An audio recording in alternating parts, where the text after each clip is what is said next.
একদিন গরমের দিনে একটি সিংহ এবং একটি ভাল্লুক বনে একটি হরিণ খুঁজে পেল।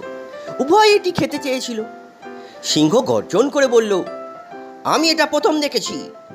ভাল্লুকও গর্জন করে বলল, আমি কিন্তু এটা ধরে ফেলেছি। তারা লড়াই শুরু করলো একে অপরের সঙ্গে। নখ কাঁচড়ালো, দাঁত কামড়ালো। শেষে উভয়ই খুব ক্লান্ত হয়ে পড়ল। ঠিক তখনই একটি চালাক শেয়াল গাছের পাশ দিয়ে উঁকি মেরে সব ঘটনা দেখছিল।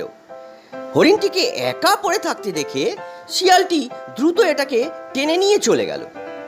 সিংহ এবং ভাল্লুক তাড়া করতে এতই দুর্বল ছিল যে তারা অসহায়ভাবে তাকিয়ে থাকলো।